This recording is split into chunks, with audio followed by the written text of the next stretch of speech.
Hello guys, स्वागत है आपका विलेज वाली टीचर यूट्यूब चैनल पर। तो हाय, मैं हूं किरण शर्मा। इंटेलिजेंस का जो चैप्टर है वहां से कई साइकोलॉजिस्ट ऐसे हैं जिनके कंसेप्ट के बारे में मोटे मोटे तौर पर ऊपर से पूछ लिया जाता है। तो यहाँ मैं एक फास्ट रिवीजन क्लास बना रही हूँ आपके लिए। एक बार आप देख लेना ज़रूर, वीडियो को स्किप मत करना, क्योंकि कई बार यहाँ से 1-2 क्वेश्चन पूछ लिए जाते हैं। मैंने बताया था बुद्धि को प्राचीन समय में शक्ति कहा जाता है, यानी जब शक्ति मनोविज्ञान चलता था तो शक्ति कहा जाता था किसको? बुद्धि में। यूनान काल में नया नाम आया बुद्धि यानी इंटेलिजेंस। 1923 में बुद्धि की औपचारिक परिभाषा दी गई। किसने दी भाई? बोरिंग ने। ठीक है, ये मैंने जब लॉन्ग क्लास ली थी वहाँ करवा दी थी। ये सिर्फ हम नोट्स को रीड कर रहे हैं ताकि फिर से हमारे रिकैप हो जाए सारी चीज़ें। और क्या है? बुद्धि परीक्षण जो मापता है वही बुद्धि है। हम बुद्धि किसे कह सकते हैं कि जो टेस्ट में मापी जाती है ना, वही बुद्धि है, उसी को ही हम बुद्धि कहेंगे। क्या कहा कि प्राचीन समय में बुद्धि को शक्ति कहा जाता था जब शक्ति मनोविज्ञान चलता था। ठीक है, और सबसे पहले यूनान काल में नया नाम आया, यूनान काल में नया बुद्धि। ठीक है, और बुद्धि परीक्षण जो मापता है वही बुद्धि है। फिर क्या है? टर्मन ने सबसे ज़्यादा, जो टर्मन का जो आईक्यू सिद्धांत है वो टर्मन का ही सबसे ज़्यादा चलता है। तो टर्मन ने क्या कहा है कि अमूर्त चिंतन की योग्यता ही क्या है? बुद्धि है। थॉर्नडाइक व गैरेट ने बुद्धि के कितने प्रकार बताए हैं? 3 प्रकार बताए हैं। ये मोटा मोटा डिटेल में नहीं करेंगे हम, बस समझ लेंगे। कई बार पूछ लेते हैं कि बताइए निम्न में से कौन सा थॉर्नडाइक का बुद्धि का प्रकार नहीं है।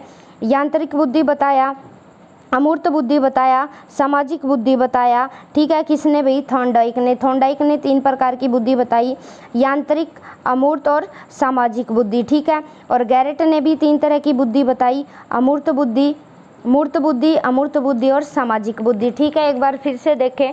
थॉर्नडाइक और गैरेट ने 3 तरह की बुद्धि बताई, यांत्रिक, अमूर्त, सामाजिक। ये हो गई थॉर्नडाइक की। मूर्त है ये यांत्रिक जैसी ही है, अमूर्त, ये दोनों बुद्धि इनकी सेम है। और मूर्त और यांत्रिक एक ही बात है इन दोनों का, इसलिए यहाँ इकट्ठा लिखा है। फिर बुद्धि के सिद्धांत क्या है? बुद्धि के सिद्धांत 2 प्रकार के होते हैं। एक होता है कारकीय सिद्धांत और दूसरा है प्रक्रिया उन्मुखी या सूचना संसाधन सिद्धांत। ठीक है, एक है फैक्टर थ्योरी कारकीय सिद्धांत और दूसरा है प्रक्रिया उन्मुखी या सूचना संसाधन सिद्धांत। और जो सूचना संसाधन सिद्धांत है ये 1970 में स्वीकार किया गया। फर्स्ट जीन पियाजे के सिद्धांत को सर्वप्रथम शामिल किया गया। यानी जो सूचना संसाधन का सिद्धांत है इसमें जो जीन पियाजे का सिद्धांत है इसे 1970 में इंक्लूड किया गया बुद्धि के सिद्धांत में। और कारकीय सिद्धांत क्या कहते हैं कि बुद्धि में कोई कारक व खंड होता है। ठीक है, फैक्टर थ्योरीज तो ये मानती है कि बुद्धि में कोई कारक व खंड होता है। और सूचना प्रशासन सिद्धांत क्या मानता है? सूचना संसाधन सिद्धांत मानसिक क्रियाएं शामिल होती है, बहुत सी धीरे धीरे बुद्धि का विकास होता है। यानी क्या कहना है कि इसमें क्या है? बहुत सारी मानसिक क्रियाएं शामिल होती है और जो बुद्धि का विकास है ना वो धीरे धीरे होता है। अब चलते हैं स्टर्नबर्ग की तरफ। स्टर्नबर्ग ने त्रितंत्र सिद्धांत दिया। इनके सिद्धांत को प्रक्रिया उन्मुखी सिद्धांत में शामिल किया गया। ठीक है, प्रक्रिया उन्मुखी सिद्धांत या सूचना संसाधन सिद्धांत में शामिल किया गया। और कारकीय सिद्धांत में कौन कौन आएगा? चलिए देखते हैं। इसे एक तत्व सिद्धांत भी कहा जाता है। प्रवर्तक कौन थे? बीने, क्योंकि बीने ही सबसे पहले बुद्धि आईक्यू पर काम करने वाले थे। बीने थे, जॉनसन थे। ठीक है, और द्वितत्व सिद्धांत किसने दिया? 1927 में प्रस्तुत किया स्पीयरमैन ने। स्पीयर ने बुद्धि के 2 खंड बताए, यानी बुद्धि 2 भागों में बटी होती है। एक तो जी जर्नल फैक्टर और एक क्या है? Specific factor. ठीक है, जो जी फैक्टर माना, जर्नल फैक्टर है जो बुद्धि का, इनको इम्पोर्टेंट माना है स्पीयरमैन ने अपने सिद्धांत में। फिर आता है त्रितत्व सिद्धांत। त्रितत्व सिद्धांत में क्या है? संशोधन किया था इन्होंने स्पीयरमैन ने। त्रितत्व सिद्धांत भी देने वाले स्पीयरमैन थे। इन्होंने जर्नल तो जोड़ ही रखा था, फिर स्पेसिफिक और फिर क्या है? समूह फैक्टर दे दिया, ग्रुप फैक्टर दे दिया। ठीक है, 3 त्रितत्व सिद्धांत और द्वितत्व सिद्धांत दोनों को ही देने वाले स्पीयरमैन थे। इन्होंने चेंज किया था, याद रखेंगे। नेक्स्ट आगे बढ़ेंगे। समूह कारक या प्राथमिक योग्यताओं का सिद्धांत देने वाले, ये यहाँ से क्वेश्चन DSSB में भर भर कर देखने को मिलते हैं, बहुत क्वेश्चन पूछे जाते हैं। ये इन्होंने क्या है जो बुद्धि बताई, इन्होंने 7 प्राथमिक योग्यताओं का समूह बताया कि जो 7 प्राथमिक योग्यताएं होती है वही बुद्धि है। इन्होंने क्या दिया, PMI का कंसेप्ट दिया, प्राइमरी मेंटल इंटेलिजेंस, कई बार पूछी गई है ये DSSB में भी, प्राइमरी मेंटल इंटेलिजेंस, ठीक है। ये देने वाले थ्रस्टन थे जिन्होंने PMI का सिद्धांत दिया था। त्रिआयामी सिद्धांत, कंफ्यूज मत होना भी, त्रितत्व सिद्धांत देने वाले स्पीयरमैन है और त्रिआयामी सिद्धांत देने वाले गिलफोर्ड है।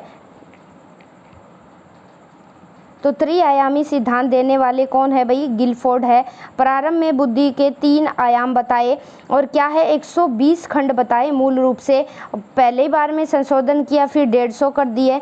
शुरुआत में जब दिए थे तो 120 थे, फर्स्ट संशोधन किया 150 कर दिया और सेकंड में 180। यहाँ से नहीं पूछी जाती, इतना पूछ लिया जाएगा। जो त्रिआयामी सिद्धांत है वो किसने दिया था, गिलफोर्ड ने, और 3 आयाम बताए थे पहले और 120 खंड जोड़े हैं। ऐसे पूछ लेगा कि जो 120 है 150 खंड है, आजकल तो ये 180 वाला चलता है। 180 खंड बुद्धि के किसने बताए, तो गिलफोर्ड ने बताए, ये जरूर याद रख लेना। नेक्स्ट है, तो चलिए फिर क्या है, आश्चर्यजनक सिद्धांत है जो बुद्धि का है वो किसने दिया था, ब्लूम ने दिया था। और जो राजस्थान बोर्ड है जो द्वितत्व सिद्धांत दिया था स्पीयरमैन ने, वो मानती है 1904, लेकिन NCERT कब मानती है, 1927 में मानती है NCERT का ही वैलिड होगा अगर हम ऑब्जेक्शन लगाएंगे तो, ठीक है। राजस्थान बोर्ड वाला मान्य नहीं होगा। 1927 में दिया था स्पीयरमैन ने जब चेंज किया था अपना द्वितत्व सिद्धांत, और आश्चर्यजनक सिद्धांत है ये ब्लूम ने दिया था। अब थ्रस्टन ने जो दिया था, थ्रस्टन PMAT मानते हैं, प्राइमरी मेंटल एबिलिटी टेस्ट। इनका जो बुद्धि का टेस्ट करेंगे हम प्राइमरी मेंटल एबिलिटी टेस्ट से करेंगे। फिर क्या है, बहुकारक विशिष्ट योग्यता का सिद्धांत, परमाणुवादी या बालू का टीला का सिद्धांत, इसके प्रवर्तक है थॉर्नडाइक। क्या है भाई, बहुकारक सिद्धांत बोल दीजिए या विशिष्ट योग्यता का सिद्धांत बोल दीजिए या परमाणुवादी बोल दीजिए। और ये तो वेरी वेरी इंपॉर्टेंट है कि बताइए कौन सा सिद्धांत है जो बालू के टीले के सिद्धांत से जुड़ता है, ये थॉर्नडाइक ने दिया था। और ये इंटेलिजेंस वेरी वेरी इंपॉर्टेंट है, इंटेलिजेंस के चैप्टर से जुड़ता है, प्रवर्तक थॉर्नडाइक रहे थे। इसे मल्टी फैक्टर थ्योरीज भी बोला जाता है। इसमें क्या है, जी कारक नहीं होता, थॉर्नडाइक ने स्वीकार किया। तो जो जर्नल कारक है ना, वो सामान्य कारक नहीं होता, उसको अस्वीकार किया और 5 खंडों में बांटा था बुद्धि को, ठीक है। 5 खंडों में बांटा था, तभी ये क्या है, मल्टी फैक्टर थ्योरीज कहलाई। फिर आगे क्या है, थॉर्नडाइक के अनुसार बुद्धि विशिष्ट योग्यताओं के रूप में कार्य करती है। फिर बुद्धि के 6 खंड बताए, यानी ये एक बुद्धि है ना हमारी, ये हमारी बुद्धि हो गई, ये अलग अलग 6 खंडों में है, 1 2 3 4 5 6।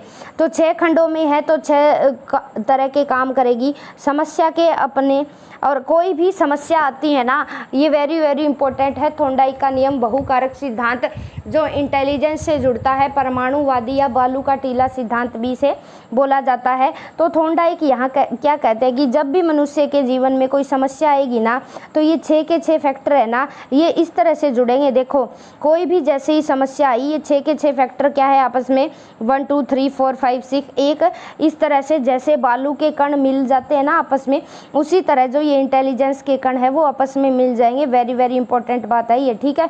वैसे तो अलग अलग होते हैं, लेकिन जैसे ही समस्या आई ये कण मिल जाते हैं, ठीक है, याद रखना ऐसे होते हैं। और लेकिन जैसे ही समस्या आई ये कण क्या है, मिल जाएंगे आपस में। फिर क्या है, इन्होंने दिया शब्द, 6 खंड बताए। पहला है शब्द, दूसरा है अंक, तीसरा है तर्क, चौथा है दिशा, 5वां है स्मरण, फिर है भाषण। यानी ये 6 के 6 खंड है, शब्द का बताया, अंक का बताया, तर्क का बताया, दिशा, स्मरण, भाषण। ये बालू की भांति कार्य करते हैं। रेत के स्वतंत्र कण होते हैं, एक दूसरे से अलग होते हैं, लेकिन समस्या के आने पर ये खंड 6 खंड आपस में जुड़कर समस्या का समाधान करते हैं और समस्या का समाधान होते होते ये खंड आपस में अलग अलग हो जाते हैं। वेरी वेरी इंपॉर्टेंट है भाई ये जो थॉर्नडाइक का सिद्धांत है कि जैसे ही समस्या का वो समाधान हुआ, ये कण जुड़े हुए थे ये वापस से खुल जाएंगे, और जैसे ही कोई नई समस्या आई फिर से जुड़ जाएंगे ये 6 के 6 खंड, ठीक है। ये वेरी वेरी इंपॉर्टेंट सिद्धांत है। तो ये कुछ थे इंटेलिजेंस के अलग अलग साइकोलॉजिस्ट के अलग अलग नामों के जो सिद्धांत जो जानना हमें ज़रूरी था, क्योंकि कई बार पूछ लिया जाता है कि बताइए निम्न में से बुद्धि का सिद्धांत। फिर नेक्स्ट है जो बुद्धि के सिद्धांत है, यानी बर्ट एवं वर्नन ने स्पीयरमैन लिखा गया है यहाँ, स्पीयरमैन ठीक कर लेना। स्पीयरमैन, थ्रस्टन व गिलफोर्ड के सिद्धांतों के आधार पर अपना पदानुक्रमिक सिद्धांत प्रस्तुत किया। क्या है स्पीयरमैन और थ्रस्टन और जो गिलफोर्ड के सिद्धांतों के आधार पर क्या है? बर्ट और वर्नन ने पदानुक्रमिक सिद्धांत प्रस्तुत किया। इन्होंने बुद्धि का पदानुक्रम ऊपर से नीचे की ओर दिया, यानी क्या है ऊपर से नीचे की ओर आएगा ये पद जो चलेगा, ठीक है।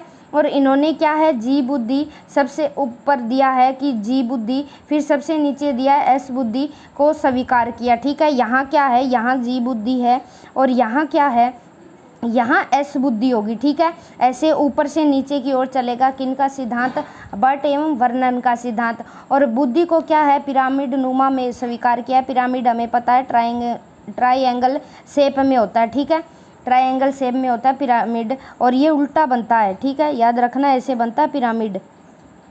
पिरामिड हमेशा उल्टा बनेगा, ठीक है, ट्रायंगल शेप में उल्टी शेप होगी।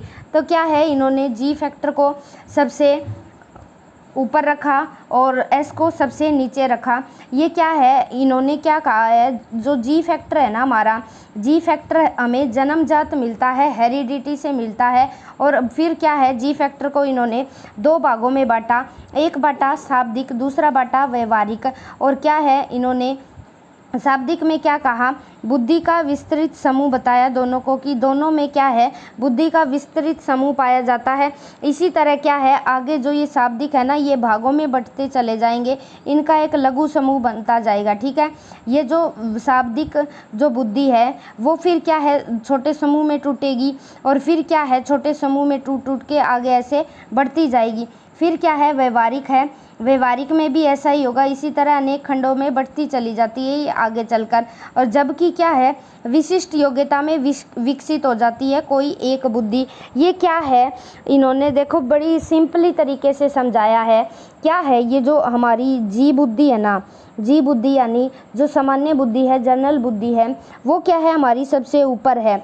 फिर क्या है इसको दो भागों में बांटी, ये जन्मजात होती है शाब्दिक और व्यवहारिक, और आगे चलकर ये टूटती रहती है और टूट टूट के क्या है आगे एक विशिष्ट योग्यता में बदल जाती है। देखो कोई एक बुद्धि बन जाती है, चाहे संगीतीय बुद्धि हो गई या कोई भी हो सकती है, ठीक है, जो स्पेसिफिक फील्ड से जुड़ती है, टूट टूट के क्या है ये आगे चलकर एक विशिष्ट योग्यता में विकसित हो जाती है। ये भी पूछा गया था पिछली बार, तरल व ठोस बुद्धि का सिद्धांत तो देने वाले कौन है? आरबी कैटल है। और हैब ना इसी को कै और ख का सिद्धांत मानते हैं, ठीक है। हैब बाद में जुड़े थे आरबी कैटल से और इसी को क्या है तरल व ठोस बुद्धि को कै व ख का सिद्धांत माना। इतना जान लीजिए बहुत है सीटेट के लिए।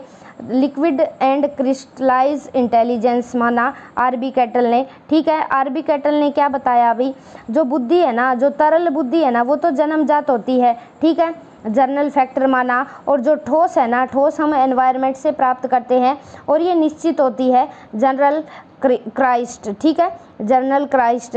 दो तरह की माना, तरल को क्या माना जन्मजात माना, और जो है ये अनिश्चित होती है कि पता नहीं कितनी है। अकॉर्डिंग टू कैटल नवीन परिस्थितियों से करने की योग्यता, यानी क्या है बच्चा ये वंश से प्राप्त होती है, जन्मजात होती है जो तरल बुद्धि है और निश्चित नहीं होती, और नवीन परिस्थितियों से डील करने की योग्यता होती है कि जैसे ही हमारे सामने कोई नई कंडीशन आती है हम उनको डील करते हैं तो कौन सी बुद्धि का सहारा लेंगे? तरल बुद्धि का, यानी लिक्विड बुद्धि का सहारा लेंगे जो हमें हेरिडिटी से मिलती है, ये कहना है आरबी कैटल का। और जो ठोस है ना वो हम क्या है अर्जित करते हैं, वातावरण से प्राप्त करते हैं। आदत निर्माण या परिवर्तन संभव नहीं है, ठीक है, इसमें आदत हैबिट हो जाती है किसी चीज़ की और चेंज करना बड़ा मुश्किल होता है। एक बार जो चीज़ें सीख ली वो सीख ली अकॉर्डिंग टू कैटल। कैटल का फिर जान लो तरल व ठोस बुद्धि का सिद्धांत दिया। तरल जन्मजात है, ठोस अर्जित करते हैं। हैब बाद में जुड़े थे और हैब कै मानते हैं तरल बुद्धि को और ख मानते हैं लिक्विड बुद्धि को, ठीक है, ध्यान रखेंगे। फिर नेक्स्ट क्या है, फिर नेक्स्ट है ऑर्थर जॉनसन का पदानुक्रमिक सिद्धांत। तो दो लोगों ने दिया था भाई पदानुक्रमिक सिद्धांत, याद रख लेना। एक तो बर्ट और वर्नन ने दिया था, उनका अलग है, वो जी को ऊपर से नीचे की ओर अभी पढ़ा है हमने। तो इन्होंने बुद्धि के 2 सत्रों पर कार्य किया, लेवल 1 और लेवल 2। ये जॉनसन का भी पूछ लिया गया है, ठीक है। लेवल 1 में क्या है, इनपुट व आउटपुट समान रहता है और जैसे अभिसारी चिंतन की भांति होता है। जैसे अगर हम बच्चे को बताएंगे 2 × 5 तो 10 ही रहने वाला है, यानी जो इनपुट दिया हमने और उसी का आउटपुट निकल के आया, ये डिजिट कभी चेंज नहीं होगी। ये कहना है ऑर्थर जॉनसन का, ठीक है। जेनसन भी लिखा होता है कई जगह, जॉनसन भी लिखा होता है। जो लेवल 1 की बुद्धि मानते हैं ऑर्थर जॉनसन, क्या है, ये बोलते हैं कि जो अभिसारी चिंतन से जुड़ता है। और जो दूसरा लेवल है, दूसरा लेवल को क्या बताया इन्होंने, इनपुट होने के बाद रिजल्ट बदल कर आता है, यानी नया आउटपुट आता है। जैसे क्रिएटिव चाइल्ड करते थे, कुछ अपनी तरफ से लगा कर क्या है उस चीज़ को बदल देते थे। यहाँ क्या है, ये अपसारी चिंतन से जुड़ेगा। लेवल 2 जो 2 सत्रों पर काम किया, पदानुक्रमिक सिद्धांत दिया ऑर्थर जॉनसन ने, ये अभिसारी चिंतन से जुड़ेगा। इनमें आउटपुट व इनपुट दोनों समान रहता है, याद रखना, ठीक है। वेरी इंपॉर्टेंट सिद्धांत है ये, DSSB का फेवरेट क्वेश्चन है, यहाँ से पूछे जाते क्वेश्चन। फिर क्या है, आगे बढ़ेंगे। हमने जान लिया था गिलफोर्ड ने 4 तरह के एलिमेंट दिए थे, अपसारी व अभिसारी दोनों का प्रयोग गिलफोर्ड ने ही किया था, ठीक है। अपसारी यानी दिशा से हटकर सोचना, अभिसारी क्या है, प्रतिभाशाली बच्चे चिंतन करते हैं, ठीक है, गिफ्टेड। और अपसारी में क्रिएटिव चाइल्ड थिंकिंग करते हैं, ठीक है, ये याद रखना। लेवल 2 में इनपुट के मानसिक संक्रियाएं होती है जिनके आधार पर आउटपुट बदल जाता है, ये अपसारी चिंतन से जुड़ता है। अभी बताया क्या है, मानसिक क्रियाएं करेगा बच्चा, अपना माइंड लगाएगा और कुछ ना कुछ वहाँ चेंज होगा और इसके आधार पर क्या है, जो फीडबैक है हमारा आउटपुट है वो बदल जाएगा। फिर आ जाओ भाई, त्रिस्तरीय सिद्धांत किसने दिया था, ये कैरोल ने दिया था। 1993 में अमेरिकी थी ये कैरोल गिलिगन, ये वही है जिसने कोलबर्ग के सिद्धांत की आलोचना की थी, ठीक है। कैरोल्स 3 स्ट्रैटम मॉडल भी बोला जाता है, 3 लेयर्ड मॉडल भी बोला जाता है, इंटरग्रेटिव मॉडल भी बोला जाता है, यानी समाकल्पनात्मक मॉडल, 3 स्ट्रेटा इंटेलिजेंस थ्योरी भी बोला जाता है। 1935 से 80 के बीच बुद्धि के सिद्धांतों का डाटा इकट्ठा कर उनका विश्लेषण किया था इन्होंने सभी के द्वारा दी गई योग्यताओं को 3 सत्रों में विभक्त कर स्पीयरमैन, थ्रस्टन, कैटल, हॉर्न के सिद्धांतों को शामिल किया। बुद्धि के 3 स्तर बताए, जैसे ये नीचे से ऊपर की ओर चलेंगे। पहला क्या बताया इन्होंने, स्पेसिफिक स्टार्टम, ठीक है, स्पेसिफिक स्टार्टम। फिर बताया ब्रॉड स्टार्टम, फिर बताया जनरल स्टार्टम। किसने, कैरोल गिलिगन ने, ठीक है। अलग अलग नाम है और अलग अलग नाम है, ये चीज़ें पूछ ली जाती है, ठीक है। ये नीचे से ऊपर की ओर चलेगी, स्पेसिफिक स्टार्टम, ब्रॉड स्टार्टम और जनरल स्टार्टम। फिर इन्होंने क्या कहा, जो सबसे ऊपर जो बुद्धि है वो जी बुद्धि है, जिसे सिग्नल बुद्धि बोला जाता है। सिग्नल बुद्धि के बाद फिर क्या है, एक बुद्धि बनेगी, ठीक है। फिर ये एक बुद्धि आगे जाकर 8 बुद्धि में कन्वर्ट हो जाएगी। फिर ये 8 जो बुद्धि आई ये 70 में कन्वर्ट हो जाएगी। इसमें क्या है, ये ध्यान से देखो एक बार, यहाँ जी सिग्नल बुद्धि जरूरी है, यानी जो ये बुद्धि है ना ये ज़रूरी है, नहीं तो अन्य बुद्धि विकसित नहीं हो पाएगी। यानी अगर ये सिग्नल बुद्धि विकसित नहीं होगी तो ना ये बनेगी, ना ये बनेगी, ना ये बनेगी। तो जी सिग्नल बुद्धि ज़रूरी है according to Gilligan, Carol Gilligan, नहीं तो अन्य बुद्धि विकसित नहीं होगी। इन्होंने क्या बताया, सामान्य स्तर 3 पर एक बुद्धि होता है, ठीक है। ये सामान्य स्तर है बुद्धि का, जिस पर केवल एक ही प्रकार की बुद्धि पाई जाएगी, याद रखना, सामान्य स्तर है। और जो विस्तृत स्तर है, ये दूसरा जो स्तर है, यहाँ 8 तरह की बुद्धि बन गई भाई, ठीक है। और जो विशिष्ट स्तर है यहाँ पहले नंबर का, ठीक है, विशिष्ट स्तर है, ये तीसरा है, सॉरी मैंने गलती से लिख दिया।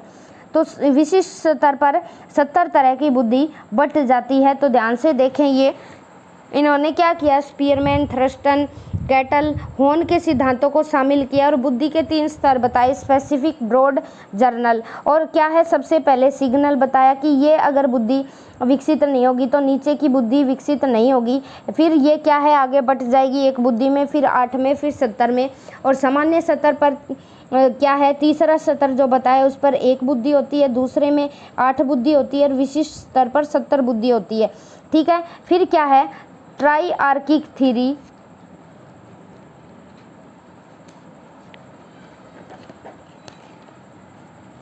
फिर है भाई ट्राइआर्किक थ्योरी, त्रितंत्र सिद्धांत या त्रिचापीय सिद्धांत भी बोला जाता है।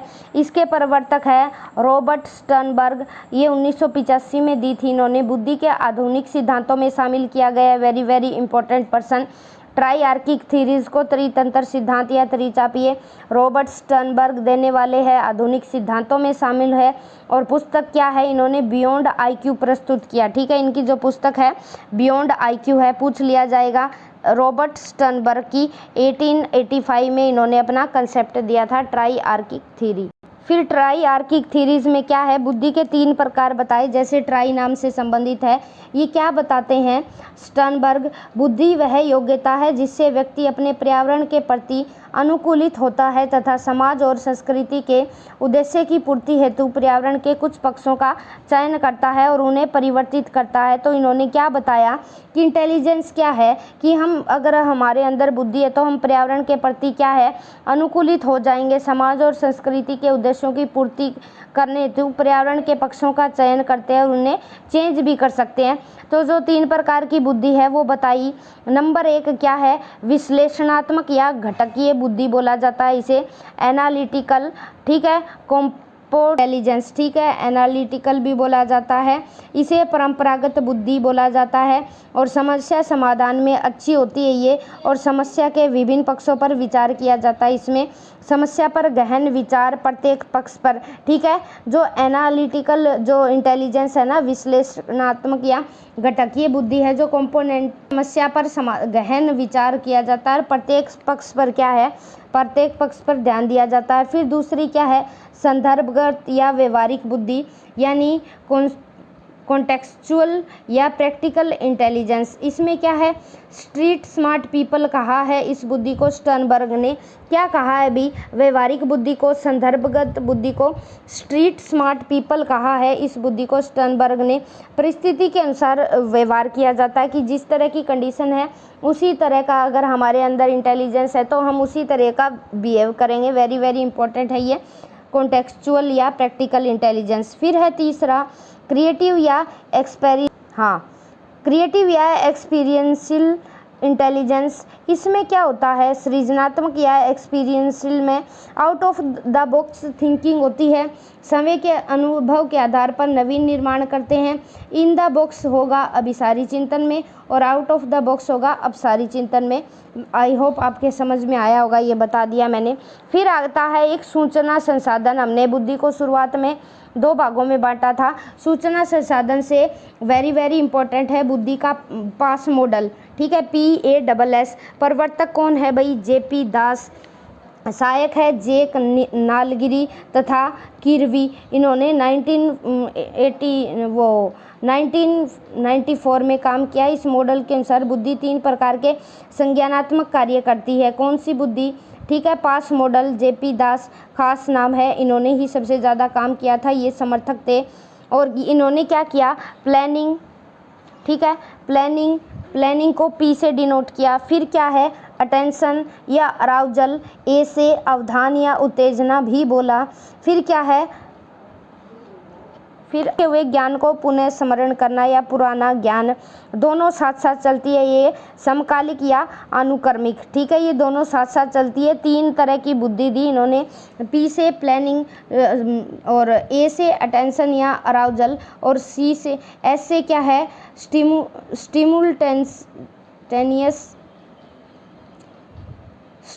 सिमुल्टेनियस। ठीक है, समकालिक या सक्सेसिव, दोनों साथ साथ चलेंगे, सक्सेसिव भी और सिमुल्टेनियस याद रखेंगे। JP दास है, सूचना संसाधन से जुड़े हैं, बुद्धि का पास मॉडल प्रस्तुत किया था DSSS में। यहाँ से काफ़ी क्वेश्चन पूछे जाते हैं। ठीक है, और क्या याद रखने वाली चीज़ें हैं, वेरी वेरी इंपॉर्टेंट है, आप सारी चीज़ें याद रखेंगे यहाँ। यह थी इंटेलिजेंस के चैप्टर की फास्ट रिवीजन। तो एक बार आप ज़रूर बीच में किसी भी चीज़ को बिना स्किप करे देखिएगा। Bye bye, have a nice day guys. ठीक है, टेक द स्क्रीनशॉट।